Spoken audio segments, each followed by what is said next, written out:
Hello, and welcome to another episode of the Compassionate Climb podcast. I am your host, julianepini, and this is one of our consulting episodes, the first of its kind.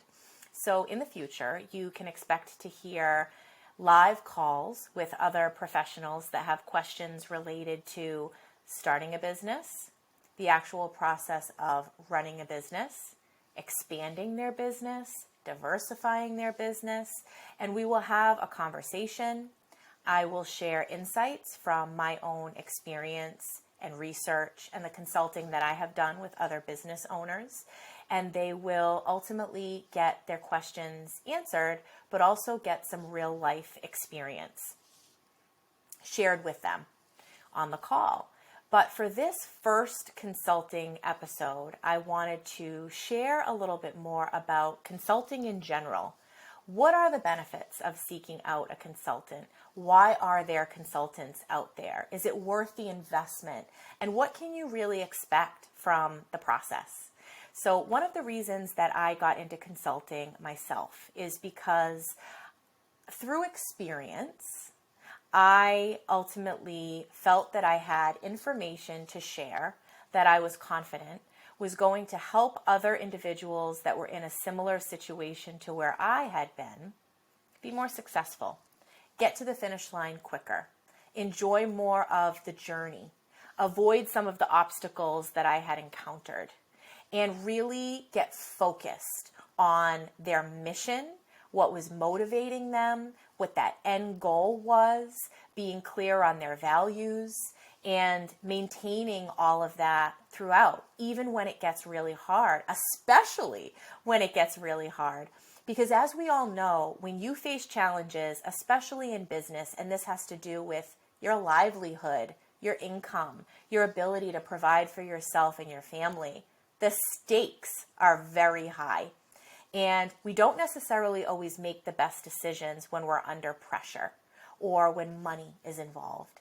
And so the consulting for me came from my own experiences making the decision to start a practice, not having any specific business training, learning by doing, learning through others, absorbing all of the information that was available to me, listening to every podcast episode that I could find, reading every relevant book, having discussions with people who were doing what I wanted to do, surrounding myself with like-minded people, joining mastermind groups, engaging in groups with other professionals online.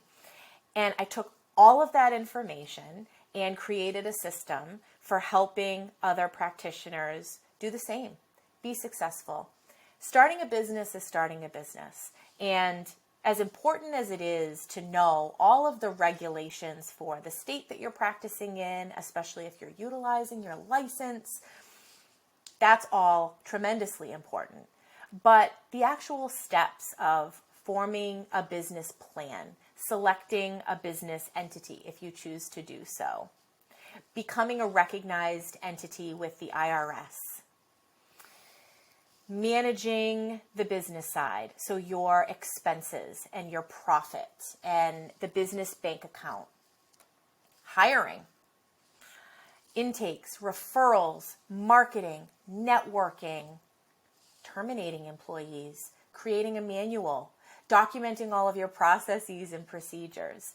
These are all vital steps. For us in counseling practice, consent forms and being really clear at the outset of treatment, what the expectations are, the role of the therapist, the role of the client, what the cost is going to be. If you're an insurance-based practice, that they understand that that requires a diagnosis and a goal-oriented treatment plan, and what will determine when you're ready to discharge. All of these things are what we cover in consulting work. And so the benefits of consulting are working with someone who truly specializes, whether that is their background and their training, whether it is through experience, whether it is through information that they have acquired from other sources, or all of the above.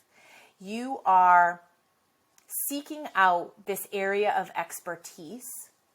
You're getting guidance and direction and action steps, the most beautiful part about it is the accountability.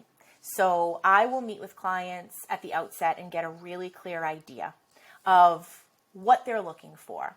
What steps have they already taken? What is their end goal? What is the experience that they had prior to this endeavor? How involved do they want to be in the business side?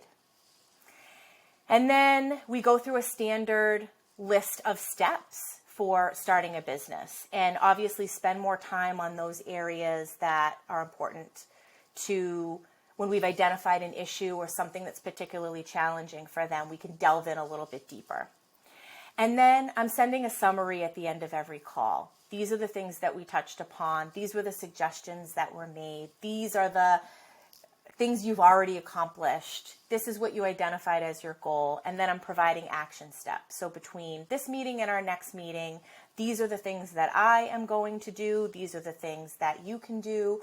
Sometimes I'll provide paperwork templates or give them resources or people to reach out to, or a podcast episode to listen to, or an article to read, or a book to purchase. And then the next meeting, we're following up on all of those things.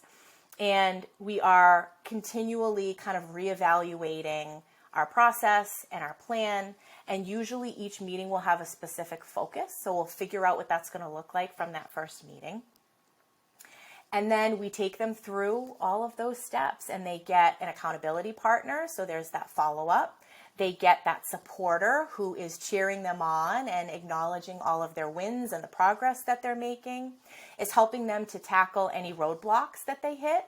That could be through getting credentialed with insurance companies, or figuring out how to bill, or setting up your electronic health record system, or selecting a business entity, or deciding to hire and weeding through those applications, and what are the questions you ask in your interviews, and what is your offer letter going to look like, or your employment contract, etc.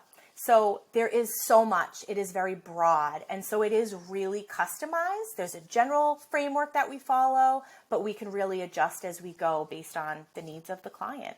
So it is some of the most rewarding work that I have ever done. I have also benefited myself from consulting calls with other practitioners, mastermind groups, and some consulting calls that I've listened to on other podcasts. So obviously I'm a huge proponent of it. So what you can expect in our future consulting episodes, and I encourage you, if you have any questions that you would like asked about business, private practice, etc., diversifying, identifying other streams of income, send those questions to julianepini at compassionateclimb.com, and you will have the opportunity to either have that question read and answered, or if you're comfortable, you can come on the show and we can have a conversation and ensure that the question is answered that way. So I look forward to hearing from you. I am excited about these future episodes. I appreciate you listening and your interest in all of these topics. And until next time, take care.